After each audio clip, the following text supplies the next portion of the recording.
தமிழகத்தில் நடப்பாண்டில் 67 கூட்டுறவு கடன் சங்கங்களை புனரமைக்க சிறப்பு காசு கடன் தொகையாக முதலமைச்சர் செல்வி ஜெயலலிதா 33 கோடியே 50 லட்சம் ரூபாய் வழங்கியிருப்பதாக சட்டப்பேரவையில் தெரிவிக்கப்பட்டது.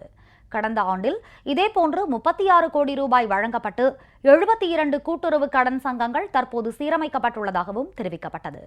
சட்டப்பேரவையில் இன்றைய கேள்வி நேரத்தின் போது நலிவடைந்த கூட்டுறவு கடன் சங்கங்களை புனரமைப்பது குறித்த கேள்விக்கு பதிலளித்த கூட்டுறவுத்துறை அமைச்சர் திரு செல்லூர் கே ராஜு, தமிழகம் முழுவதும் உள்ள 4529 கூட்டுறவு கடன் சங்கங்களில் முந்தைய மைனாரிட்டி திமுக அரசின் நிர்வாக சீர்கேடு காரணமாக 606 சங்கங்கள் நலிவடைந்து காணப்பட்டதாக தெரிவித்தார்.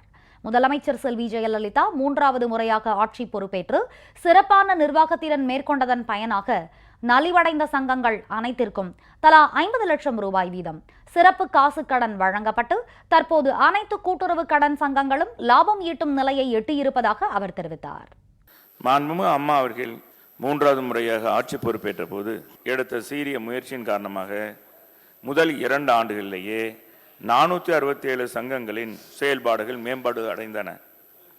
மீதம் உள்ள 139 தொடக்க வேளாண்மை கூட்டுறவு கடன் சங்கங்களில் 2013-14 நிதியாண்டில் 72 தொடக்க வேளாண்மை கூட்டுறவு கடன் சங்கங்களை புனரமைத்து ஒவ்வொரு சங்கத்திற்கும் தலா 50 லட்சம் வீதம் 36 கோடி ரூபாய் மாண்புமிகு அம்மா அவர்களின் ஆணைக்கிணங்க வழங்கப்பட்டது. மீதம் உள்ள 67 தொடக்க வேளாண்மை கூட்டுறவு கடன் சங்கங்களை புனரமைக்க ஒவ்வொரு சங்கத்திற்கும் தலா 50 லட்சம் வீதம் 33.50 கோடி சிறப்பு காசு கடன் வழங்க மாண்புமிகு அம்மா அவர்கள் ஆணையிட்டுள்ளார். மற்றொரு கேள்விக்கு பதிலளித்த நெடுஞ்சாலை மற்றும் சிறு துறைமுகங்கள் துறை அமைச்சர் திரு எடப்பாடி கே பழனிசாமி, முதலமைச்சர் செல்வி ஜெயலலிதா 3வது முறையாக பொறுப்பேற்ற பின்னர் கடந்த 3 ஆண்டுகளில் 642 கோடி ரூபாய் செலவில் 311 பாலங்கள் கட்டப்பட்டுள்ளதாக தெரிவித்தார்.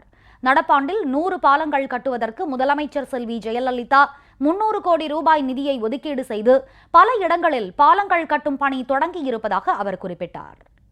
இதே புரட்சித் தலைவர் அம்மாவுடைய அரசு கிட்டத்தட்ட இந்த 3 ஆண்டு காலத்திலே நபார்ட் திட்டத்தின் கீழாக 642 கோடி ரூபாய் செலவிலே 311 பாலங்கள் கட்டுவதற்கான ஈட்ட பணிகள் நடைபெற்று வருகின்றன. இந்த ஆண்டு கூட இதே புரட்சித் தலைவர் அம்மாவர் 110 விதியின் கீழ் 100 பாலங்கள் கட்டுவதற்கு 300 கோடி ரூபாய் ஒதுக்கீடு செய்திருக்கின்றார்கள். திருப்பூரில் கழிவுநீர் மாசு அகற்றும் திட்டமும் கண்காணிப்பு கருவிகள் மூலம் தொழிற்சாலைகளிலிருந்து வெளியேறும் புகைகளை கண்காணிக்கும் திட்டமும் இந்தியாவிலேயே தமிழகத்தில்தான் முதலமைச்சர் செல்வி ஜெயலலிதா தலைமையிலான அரசில் செயல்படுத்தப்பட்டு வருவதாக சுற்றுச்சூழல் துறை அமைச்சர் திரு தோப்பு என் டி வெங்கடாச்சலம் கேள்வி ஒன்றுக்கு பதிலளித்த போது தெரிவித்தார். சுற்றுச்சூழல் துறையை தமிழகத்திலே உருவாக்கியதே மாண்புமிகு தெய்வம் புரட்சி தலைவி அம்மாவுடைய ஆட்சி காலத்திலே தான். இந்தியாவிலேயே இன்றைக்கு தமிழகம் முன்னுதாரணமாக மாநிலமாக திருப்பூரிலே பூஜ்ய கழிவுநீர் திட்டத்தை கொண்டு வந்தவர் இதயம் புரட்சி தலைவி அம்மா அவர்கள்.